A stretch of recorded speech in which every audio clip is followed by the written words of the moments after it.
Sentença revelada ao profeta Abacuque. Até quando, Senhor, clamarei pedindo ajuda, e tu não me ouvirás? Até quando gritarei violência, e tu não salvarás? Por que me fazes ver a iniquidade? Por que toleras a opressão? Pois a destruição e a violência estão diante de mim. Há litígios e surgem discórdias. Por isso a lei se afrouxa e a justiça nunca se manifesta, porque os ímpios cercam os justos, e assim a justiça é torcida. O Senhor diz então: olhem entre as nações e vejam, fiquem maravilhados e admirados, porque no tempo de vocês eu realizo obra tal que vocês não acreditarão se alguém lhe contar. Pois eis que trago os caldeus, nação cruel e impetuosa, que marcham pela largura da terra para apoderar-se de moradas que não são suas. Eles são pavorosos e terríveis, fazem as suas próprias leis e impõem a sua dignidade. Os seus cavalos são mais ligeiros do que os leopardos, mais ferozes do que os lobos ao anoitecer. Os seus cavaleiros se espalham por toda parte, sim, os seus cavaleiros chegam de longe, voam como a águia que se precipita para devorar. Eles todos vêm para fazer violência, estão determinados a seguir em frente, reúnem os cativos como se ajunta areia, zombam dos reis, os príncipes são motivos de riso para eles. Riem de todas as fortalezas, porque amontoando terra as conquistam. Então passam como passa o vento, e seguem adiante, tornam-se culpados estes cujo Deus é a própria força. Texto duro, texto difícil, e de fato ele tem muito a ver com a realidade, a circunstância na qual o profeta Abacuque vive, na qual ele desempenha o seu ministério, e na qual ele tem uma palavra a dar ao povo, através do seu diálogo com o Senhor. Quero lembrá-los, aqueles que aqui estiveram no mês passado, ou você que não esteve, de algumas questões preliminares aqui, contextuais, para você compreender esse texto. Muitas vezes nós lemos o texto dos profetas, os livros proféticos, e temos dificuldade de compreender, porque normalmente eles fazem muitas referências ao contexto histórico no qual aquele profeta viveu. E aí, às vezes, a gente fica falando, o que isso tem a ver comigo, afinal? Não é? E a gente fica tentando ali achar uma palavrinha, outra que tem a ver com a nossa realidade, mas sempre fica alguma lacuna. Então é bom a gente ter o contexto para que a gente possa compreender de forma mais ampla e mais profunda essa passagem. Quando a gente fala de data, a gente está falando aqui dos dias do profeta Abacuque, provavelmente o momento em que Jeoaquim foi rei em Judá. E isso se refere a entre 611 a.C. e 605 a.C. 611, quando Joaquim assumiu o trono de Judá, e 605, que é uma data fim razoável, tendo em vista que se refere ao ano em que aconteceu a batalha em Carquemes, na cidade do Egito, uma batalha que ocorreu entre o faraó Neco e Nabucodonosor, o rei da Babilônia, ou imperador do Império Neobabilônico. Muito provavelmente aconteceu em algum momento entre o início do reinado de Joaquim e o ano 605 a.C. Abacuque é o nome do profeta, e nós não temos muitas informações sobre ele. Sabemos que ele era um profeta, e sabemos que o seu nome era Abacuque, só isso. Não sabemos de quem ele era filho, de onde ele veio, onde ele morava, qual era a sua profissão, se ele tinha alguma outra atividade, além de profeta. Não temos muitas informações sobre Abacuque. Alguns ventilam e levantam a hipótese de que a palavra Abacuque é derivada da raiz Avak, que significa abraçar. Pode ser uma alternativa. Alguns também levantam uma hipótese, essa mais remota, de que Abacuque seria um levita. Remota porque a gente não tem, de fato, nenhuma referência a templo. E os levitas atuavam no templo. Mas alguns levantam essa hipótese porque o último capítulo do livro do profeta Abacuque está em formato de um salmo, de uma canção, em louvor ao Senhor, ou um salmo de lamento, um salmo que clama pela ajuda do Senhor. Todas as características literárias do capítulo 3 apontam para isso. De fato, é um salmo, o capítulo 3 do livro do profeta Abacuque. Nós não sabemos ao certo se ele era um músico, um compositor, algo do tipo, mas temos esse salmo registrado nas páginas da Escritura. O que mais nós podemos falar sobre o contexto do profeta? Abacuque viveu numa época onde a liderança era corrupta e era também corruptora. É notável perceber isso, porque é exatamente esse o problema que ele ataca aqui no seu primeiro lamento, verso 2 até o verso 4. Nós vemos que nos dias dos últimos reis de Judá, sobretudo os dois últimos reinados curtos, a gente percebe que a nação, conforme se aproximava do seu fim, pela mão dos babilônicos, ela também se afastava cada vez mais do Senhor e buscava a solução para os seus problemas em alianças políticas com outras nações, em tratativas de paz, ou pagamento de impostos, ou uma tentativa desesperada de se rebelar contra a grande potência militar dos seus dias, que era Nabucodonosor e o Império Babilônico. Mas os reis e os líderes do povo de Judá não se preocupavam em voltar ao Senhor e clamar ao Senhor e buscar no Senhor a solução para todos os seus problemas. Havia profetas, sim, havia profetas, e havia profetas fiéis. Contudo, esses profetas fiéis encontravam uma audiência surda que não os ouvia, que não dava atenção às suas palavras, que não transformava a sua vida de acordo com aquilo que o Senhor estava dizendo através dos seus servos. A vida do povo, portanto, era marcada por idolatria, injustiça, violência, imoralidade. Essa era a realidade na qual o profeta Abacuque viveu. E quando nós olhamos todo esse contexto, é impossível não nos identificarmos com ele, não é verdade? Não parece que ele está falando, então, para o Brasil no século 21, 2021? Não parece? Liderança corrupta e corruptora. Nós, aqui no Rio de Janeiro, somos recordistas mundiais em governador preso. Não é verdade? Eu acho que nenhum outro estado no mundo tem tanto governador preso. É impressionante. Os escândalos, eles se multiplicam em todas as esferas. Desde as esferas menores, a gente vê corrupção acontecendo com o dinheiro do condomínio, com o dinheiro da associação de moradores. É incrível.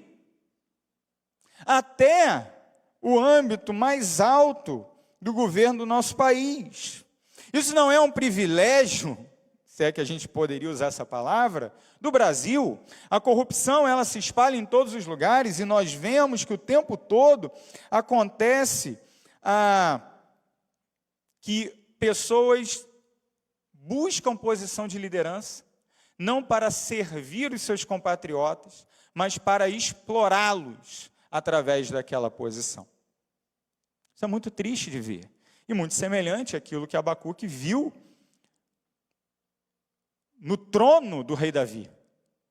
Entre aqueles que deveriam representar aquele que foi um homem segundo o coração de Deus e que recebeu a promessa do Senhor de que o reino não se apartaria da sua família e da sua casa. Realmente, Abacuque se torna muito atual quando nós lemos o livro com atenção.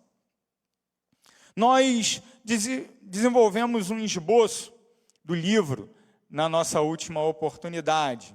E o primeiro ponto, que é esse trecho que lemos aqui, ele tem a ver com uma pergunta.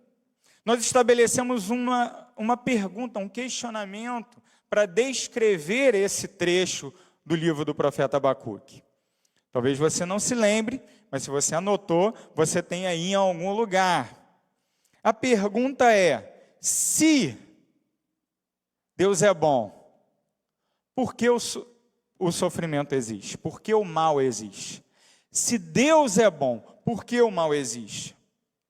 O tema geral do livro do profeta Abacuque, que nós propusemos aqui no mês passado, foi: a dor é inevitável, a fé deve ser inabalável.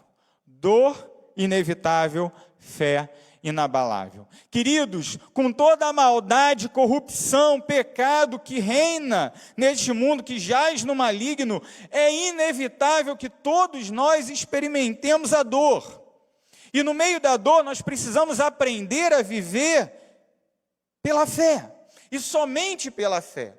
Não devemos nos alicerçar em nenhuma outra coisa, não devemos nos apoiar na força do nosso braço, não devemos apoiar nas conquistas que fizemos na nossa carreira, não devemos confiar na nossa inteligência, nos nossos recursos, nos nossos relacionamentos, no nosso network, não. Nós devemos nos apoiar, confiar, nos alicerçar somente em Deus, e isso só pode ser feito através da fé, de um coração que confia integralmente no Senhor, que lança-se completamente nos braços de Deus, para que Ele conduza todos os nossos passos. Assim deve ser. E por isso, quando nós encontramos esse primeiro trecho, sobretudo do verso 2 até o verso 11, porque o verso 1 é, na verdade, um título do livro, não é?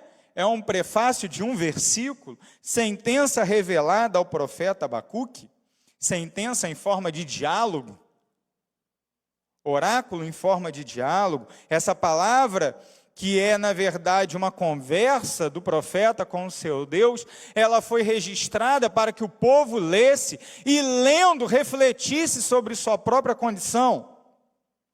Ela começa então com os 3 primeiros versículos, nos quais o profeta abre o seu coração. E esses 3 primeiros versículos eu gostaria de chamar nessa noite para você, de dar um título aqui para a gente ajudar a gravar, de a oração da crise. A oração da crise. Nós oramos agora há pouco. Muitos pedidos de oração foram feitos aí através do chat. E com certeza os pedidos continuaram chegando depois da oração que foi feita aqui. Se você tem o hábito de acompanhar ali a linha do bate-papo do YouTube da igreja, no momento dos nossos cultos, você vai reparar o seguinte, que desde o momento que a transmissão começa, até quando ela termina, tem gente fazendo pedido de oração. Não é? Se você olha depois, eu não consigo acompanhar aqui ao vivo. Já comentei aqui que o pastor Carlos ele tem uma habilidade incrível de conseguir guardar aqui esses pedidos que são feitos quase que instantaneamente.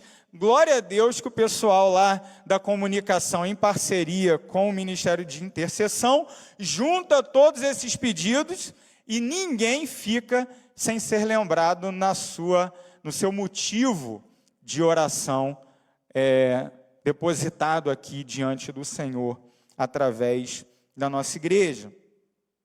Mas uma coisa muito interessante a gente perceber na dinâmica da sua vida, na dinâmica da igreja, ou das nossas famílias. Quando a coisa está ruim, quando o calo apertou, aí a gente está pedindo oração direto, não é verdade? Não é assim?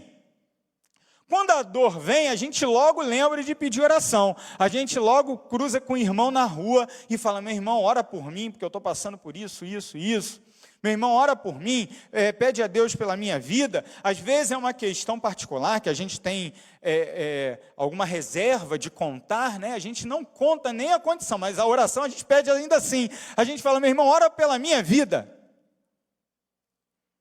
A gente não vai falar o detalhe ali da vida, o que está acontecendo, para a gente pedir a oração, mas mesmo assim a gente pede. Quando está tudo bem, a gente agradece de vez em quando. Dificilmente a gente conta para o outro, para o irmão se alegrar com a gente e agradecer com a gente, né? Não é verdade? Não é assim? É curioso isso. Mas é interessante como a crise tem a capacidade de fazer com que nós busquemos o Senhor em oração. Contudo, nem sempre essa busca que a crise motiva é uma busca correta, é uma busca íntegra. Quando nós olhamos o livro do profeta Abacuque, nós vemos um homem que é transformado. Não é o mesmo profeta do verso 2 aqui, do capítulo 1, aquele que diz lá no final, aquelas palavras que todos nós conhecemos e cantamos abundantemente: ainda que a figueira não floresça, nem haja fruto na vide, todavia me alegrarei no Senhor. Essas palavras todos nós conhecemos, mas como ele chegou nesse ponto? Ele saiu exatamente deste lugar aqui, do verso 2, no meio da crise, no meio do conflito, no meio da perplexidade. Abacuque ergue a sua voz ao Senhor e ora, e clama, e expõe aquilo que está dentro do seu coração. E no decorrer do nosso estudo, nós acabamos percebendo que ele tinha uma compreensão limitada acerca do agir soberano de Deus sobre o seu povo, acerca da justa disciplina que Deus estava aplicando contra Judá, o povo da sua aliança. Volte mais uma vez comigo, por favor, os olhos até esses 3 primeiros versos. Até quando, Senhor, clamarei pedindo ajuda e tu não me ouvirás? A primeira frase que Abacuque diz é: Senhor, eu estou aqui falando, mas o Senhor não ouve. Eu estou clamando, o Senhor não me responde. Cadê o Senhor? Onde está o Senhor no meio da minha angústia, no meio da minha aflição, no meio da minha doença, do meu desemprego, do meu sofrimento, do meu conflito familiar? Onde está o Senhor quando a dor atinge em cheio o meu peito? Onde está o Senhor? Eu estou clamando, pedindo, o Senhor não vem. O Senhor não fala nada, o Senhor não responde, o Senhor nada me diz. Ele prossegue: até quando gritarei violência? E tu não salvarás. Até quando, Senhor, eu vou expor aquilo que está acontecendo de ruim ao meu redor? E aqui no caso de Abacuque, ele está falando não da violência dos babilônios que viriam. É importante eu fazer esse discernimento e entender aqui o momento do texto. Aqui Abacuque está dizendo: o teu povo, Senhor, é um povo violento. O teu povo, o povo de Judá, da cidade santa, da cidade de Davi, da cidade do templo, da arca, é um povo violento, é um povo que se mata mutuamente, é um povo que se ataca, que se fere, que se explora.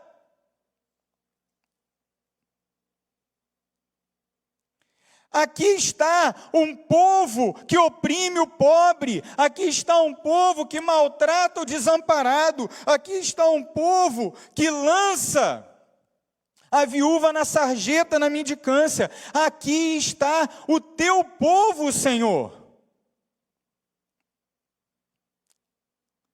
E aí a gente fica pensando, o que Abacuque queria afinal com isso aqui? Ele queria salvação. Olha como o verso 2 termina: e tu não salvarás, e tu não salvarás aquele que está escravizado porque deveu.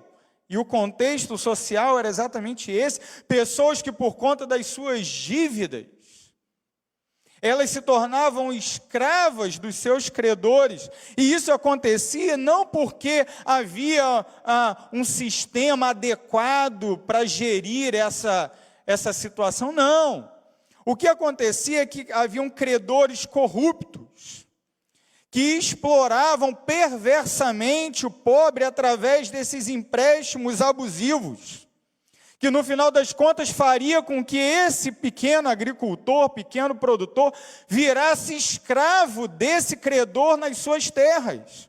E ele então deixaria de ser simplesmente alguém que empresta uma quantia de dinheiro e passaria a ser um senhor de escravos, teria pessoas para trabalhar de graça nas suas terras.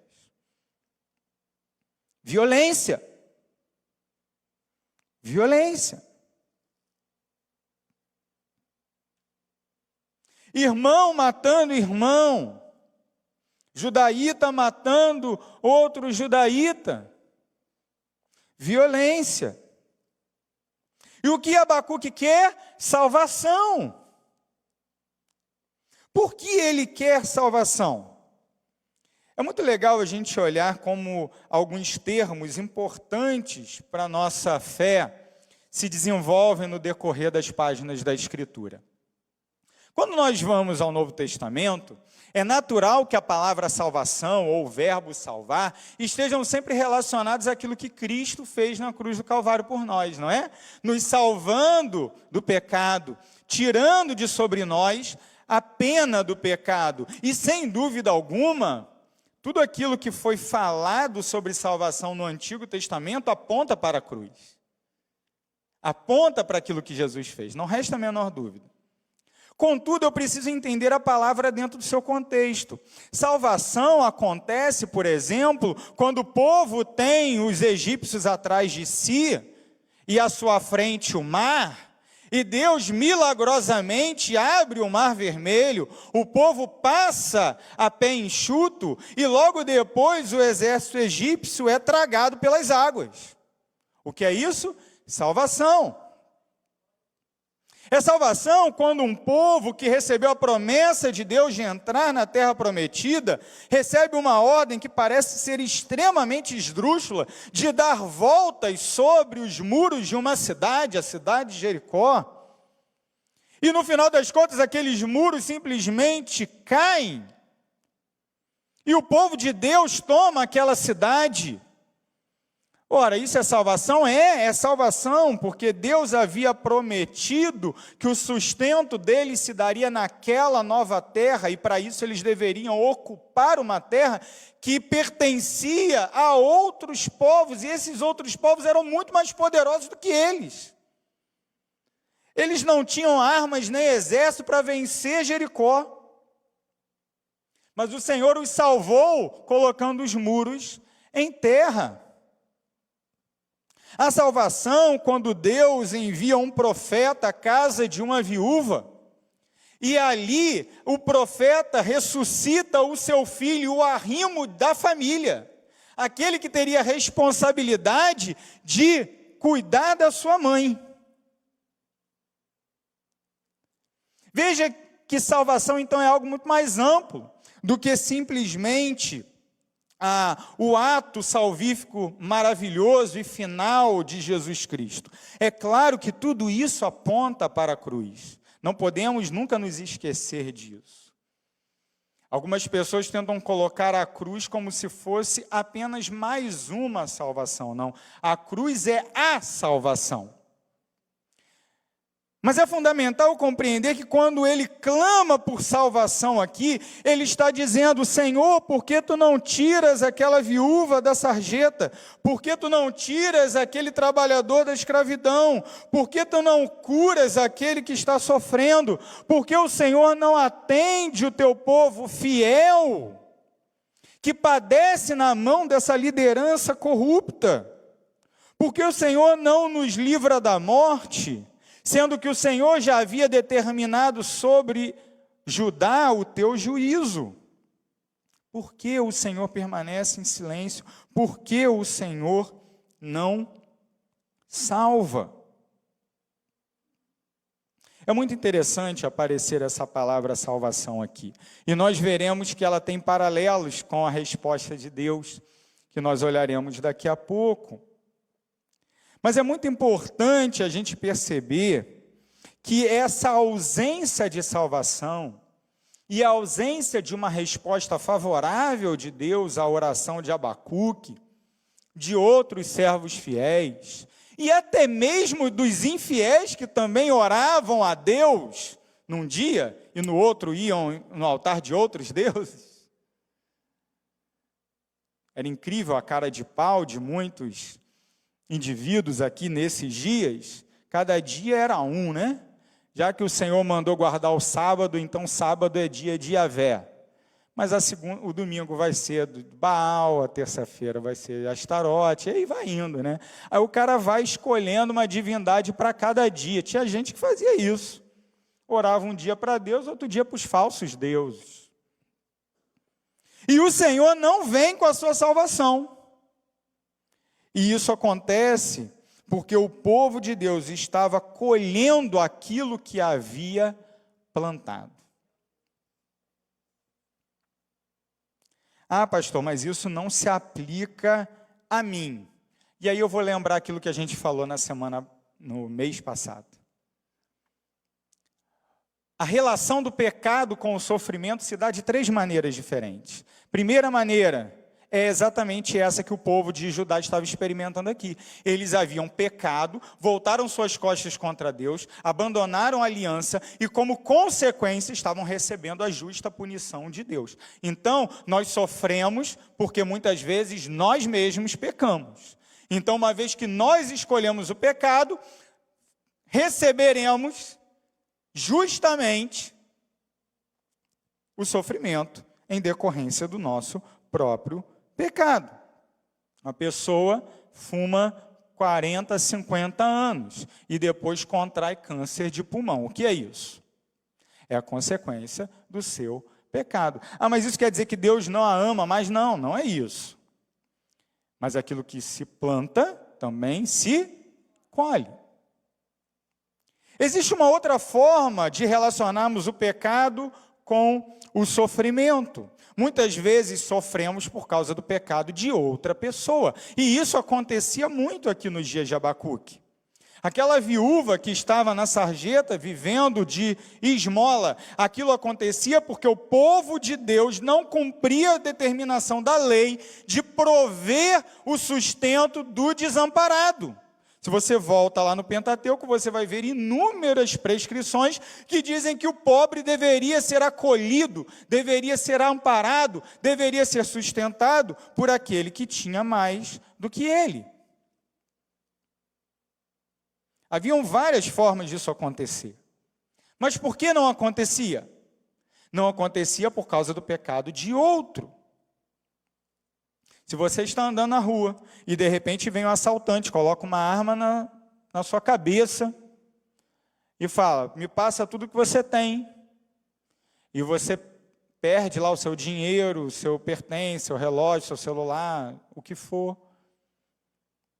Você sofreu o dano. Mas o pecado não foi teu, o ladrão é ele. Entende? Muitas vezes nós sofremos por causa do pecado de outro.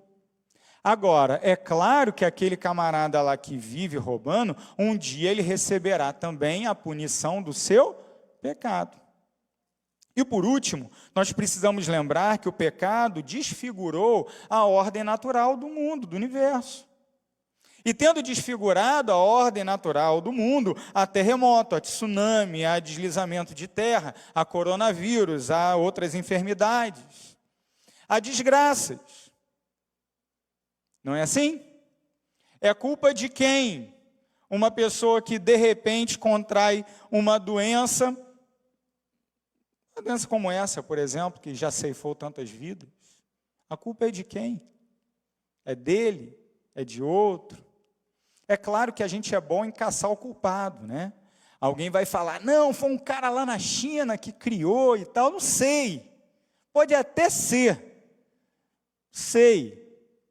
Mas o fato é que Deus também não quer que a gente fique procurando isso tudo, não. Deus simplesmente revela o seguinte, que o mundo, o universo, ele chora, ele clama ao Senhor, ele padece dores, aguardando a redenção dos filhos de Deus. Por quê? Porque quando o Senhor consumar essa história, ele reconstruirá, ele fará uma nova criação, novos céus e nova terra. E esses novos céus e nova terra não vai ter doença, não vai ter desgraça, não vai ter catástrofe, mas também não vai ter ladrão, não vai ter assassino, não vai ter pecado dentro do nosso coração.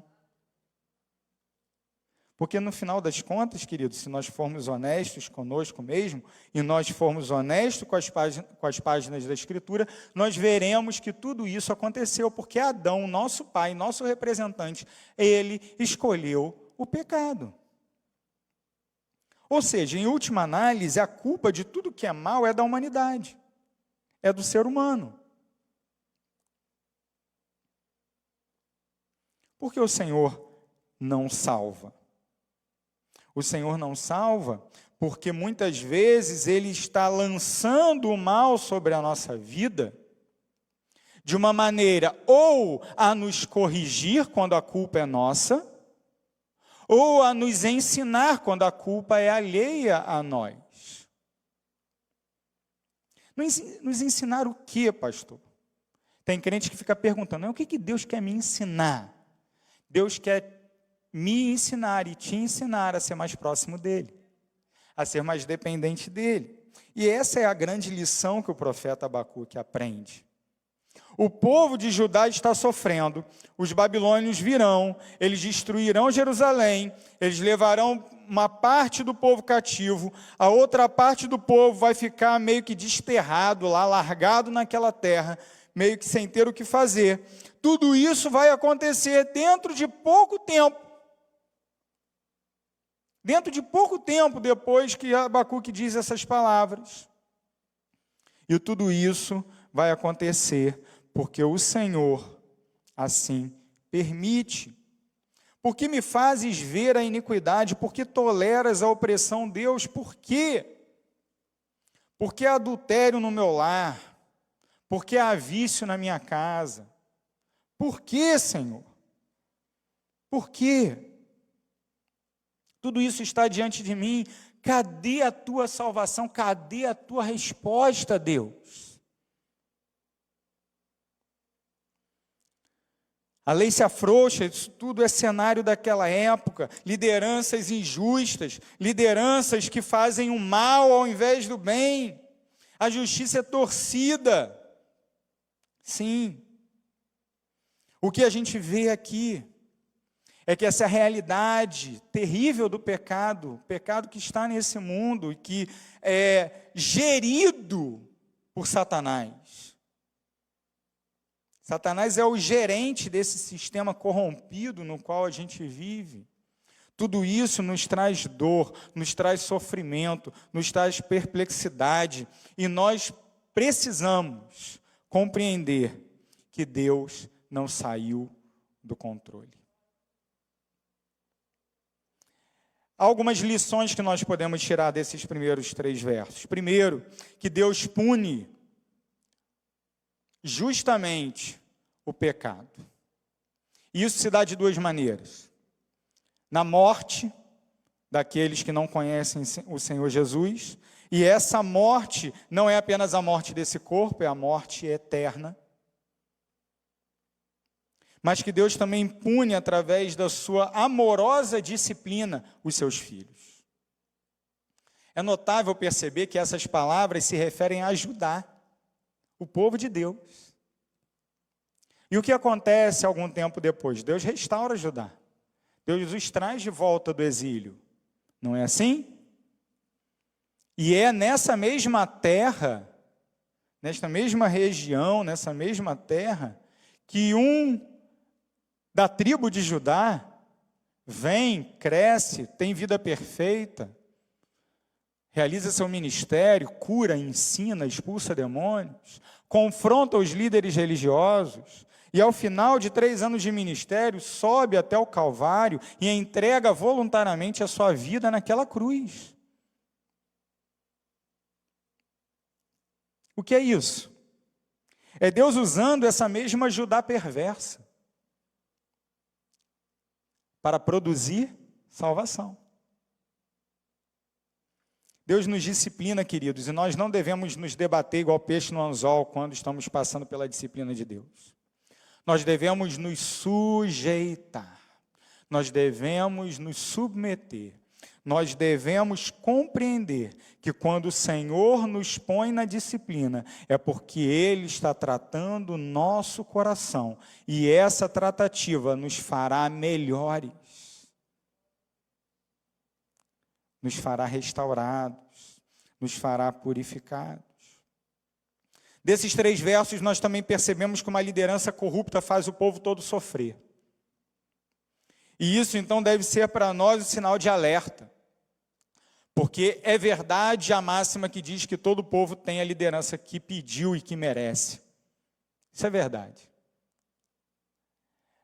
Pode parecer até um pouco revolucionária essa frase, mas não é não. Pelo contrário. É assim que funciona. Porque toda pessoa que está em posição de liderança, ela está nessa posição porque existe um povo que o aceita e que o recebe como líder. Ao mesmo tempo, quando essa liderança que está lá por conta de um povo, ela decide corromper o próprio povo, viver uma vida corrupta, perversa, todos sofrerão. Todos sofrerão. É isso. Por isso a lei se afrouxa.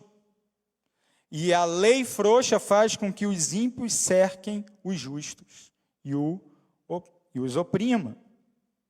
Assim, toda justiça é torcida. Também percebemos, queridos, nesses 3 versículos, que o servo de Deus fiel, íntegro, ele também tem suas crises. E muitas vezes ele também não entende a ação soberana de Deus. Então talvez você enfrente situações que você fale, ué, o que está acontecendo?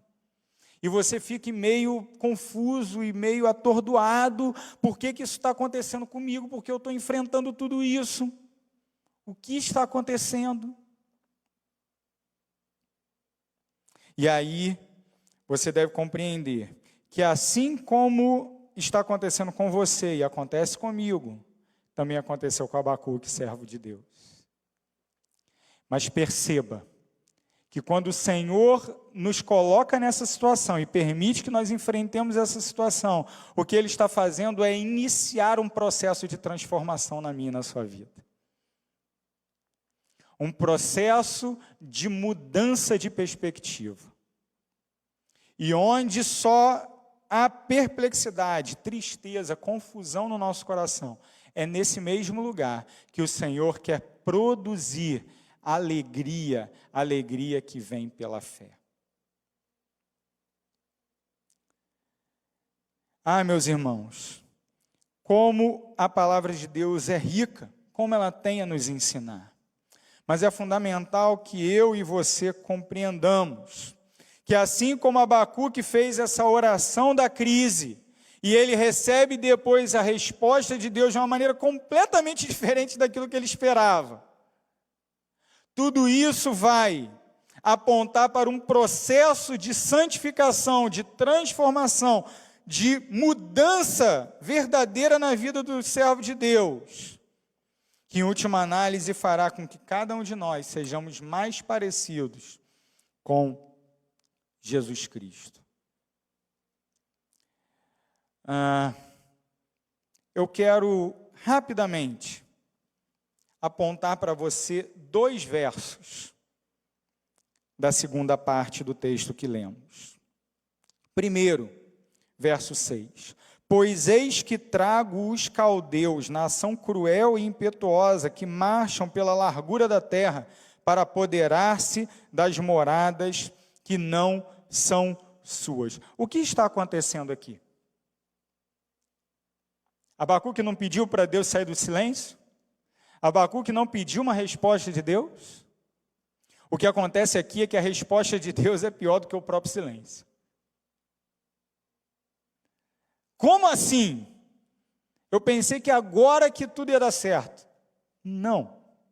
Pelo menos não da forma como Abacuque queria, né? É claro que tudo aquilo que Deus faz é bom e produz o bem.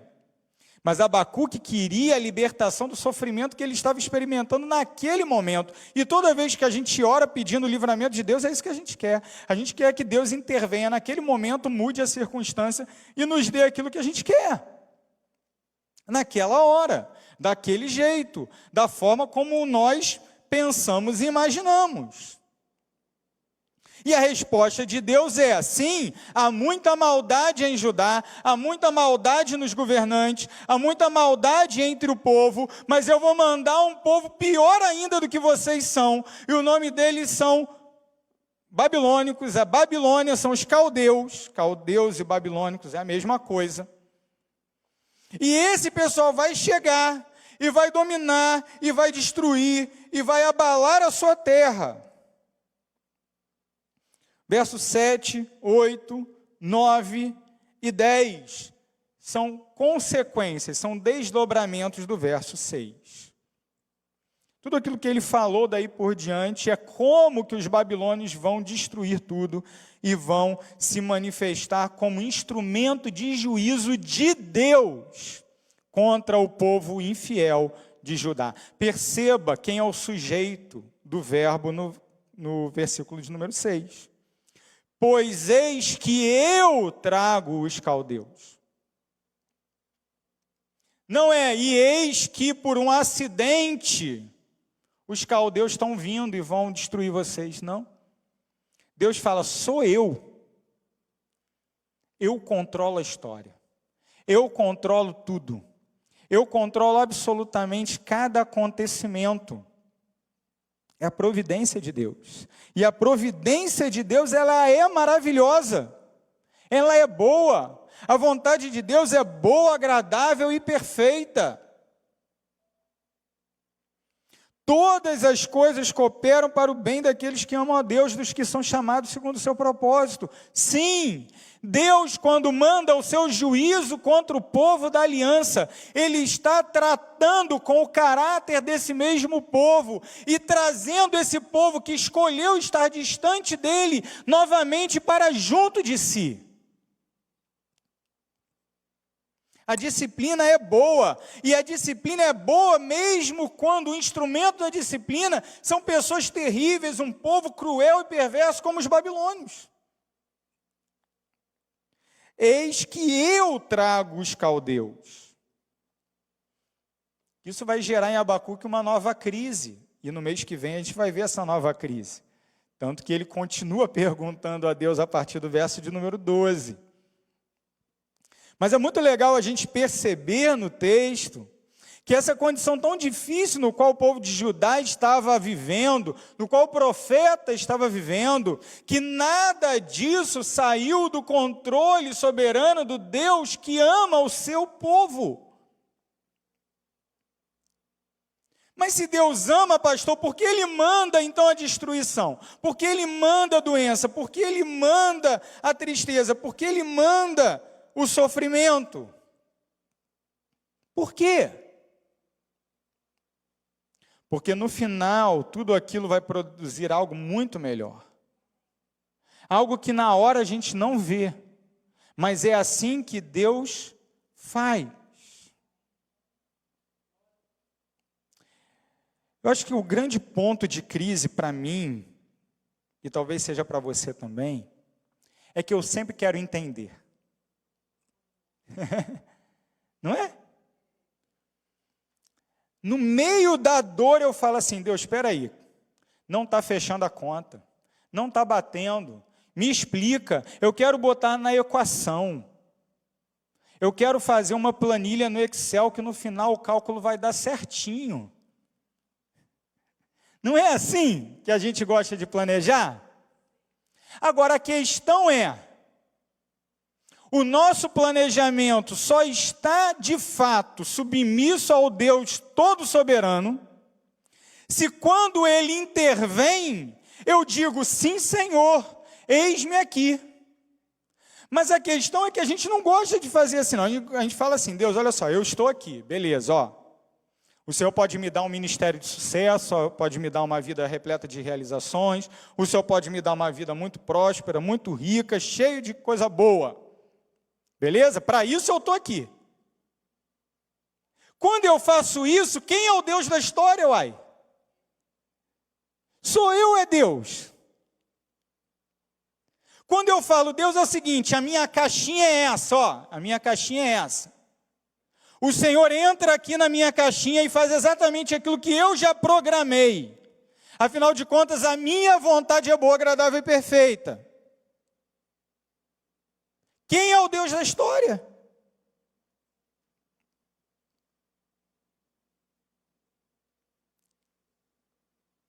O que aconteceu no Éden? Satanás ofereceu para a mulher e para o homem também, indiretamente, o quê? Vocês serão como Deus. Ah, vocês serão como Deus. Comam. Não acreditem nesse papo furado de morte. Não. Comam. Aproveitem a vida. Sejam soberanos. Dominem a sua história. Sejam autônomos. Veja que todas essas são palavras do nosso tempo. Seja senhor da sua história. Busque autonomia. Não é verdade? Que perigo, queridos. Que perigo. Na verdade, os caldeus vieram exatamente porque eles queriam ser autônomos do Deus que os arrancou do Egito. O Deus que formou Israel, o Deus que os reuniu debaixo das suas asas, o Deus que diz: vocês serão o meu povo e eu serei o seu Deus. Deus disse isso para eles, Deus prometeu isso a eles, da mesma forma Deus também prometeu para nós. Nós somos povo de propriedade exclusiva de Deus. Por isso nós não podemos dizer que o Senhor deve se enquadrar dentro dos nossos modelos e da nossa agenda. E quando nós pecarmos, queridos, nós devemos agradecer pela disciplina de Deus. Agradecer, porque o Senhor disciplina o filho a quem ama.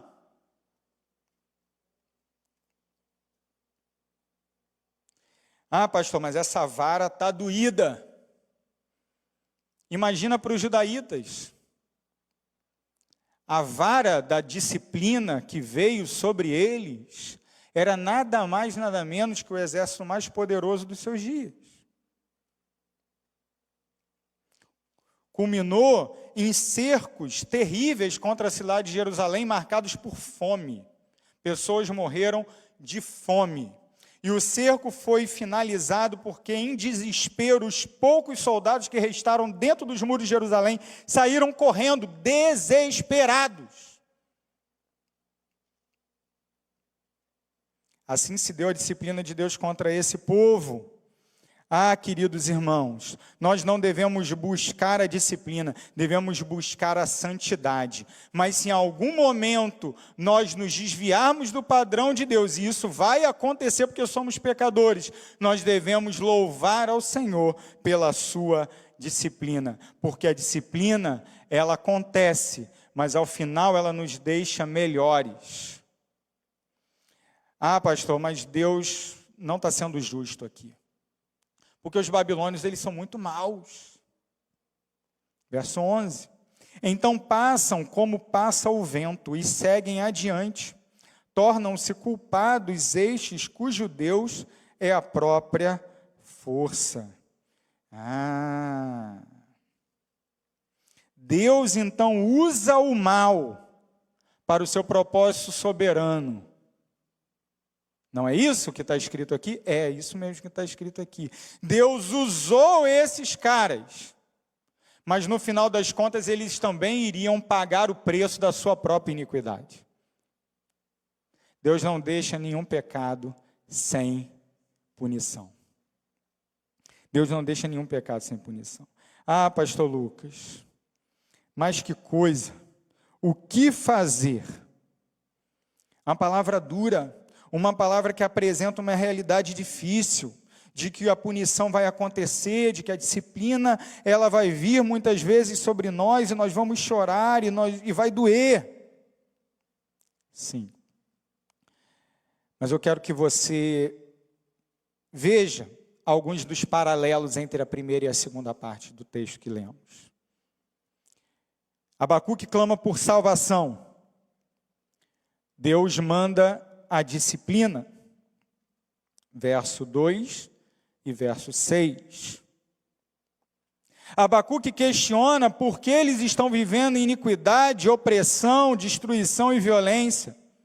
Deus diz que virá sobre eles iniquidade, opressão, destruição e violência ainda piores. Final do verso 6, 7, 8 e 9.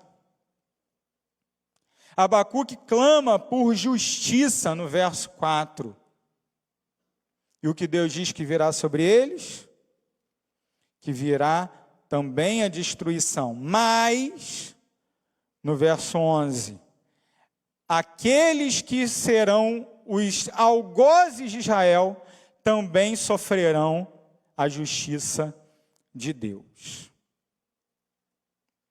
De modo que a violência, a iniquidade, a destruição, a injustiça que virão sobre o povo de Israel são temporárias.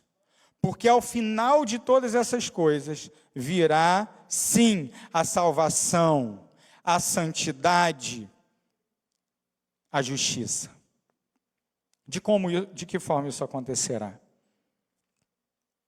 Através do bendito.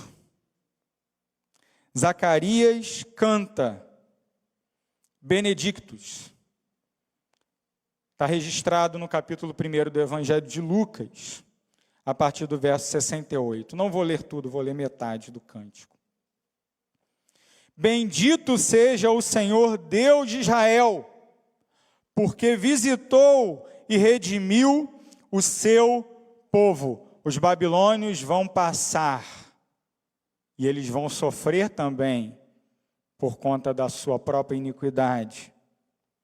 Mas depois que os babilônios passarem, depois que os persas passarem, depois que os gregos passarem, e até mesmo enquanto os romanos estiverem oprimindo o povo de Israel, ainda assim, Deus de Israel será bendito para sempre, porque Ele redimiu o seu povo. Como? Nos suscitou plena e poderosa salvação na casa de Davi, seu servo. Aquela cidade que foi destruída pelos babilônios, aquela mesma cidade, viu da casa de Davi um rebento, um servo, o servo sofredor, subir na cruz do Calvário e dar a sua vida pelo seu povo, como havia prometido desde a iniquidade, verso 70, por boca dos seus santos profetas, para nos libertar dos nossos inimigos e das mãos de todos os que nos odeiam, para usar de misericórdia com os nossos pais e lembrar-se da sua santa aliança e do juramento que fez a nosso pai Abraão. Mesmo quando nós somos infiéis, Deus é fiel à sua promessa. O que Deus prometeu, e Ele sempre vai cumprir, de conceder-nos que, livres das mãos de inimigos, do mundo, do pecado, do diabo, livres de tudo isso, nós pudéssemos adorá-lo sem temor, em santidade e justiça diante dele, todos os nossos dias. Essa é a lição que Abacuque está começando a aprender. Você quer saber como ele continua aprendendo? Volte aqui no mês que vem. Mas por hora, entenda que o Senhor, que muitas vezes nos permite passar pelo vale da sombra da morte, Ele vai nos atravessar nesse vale, sem que nenhum mal nos atinja. Queridos, devemos confiar no Deus que é todo soberano, porque Ele também é todo amor.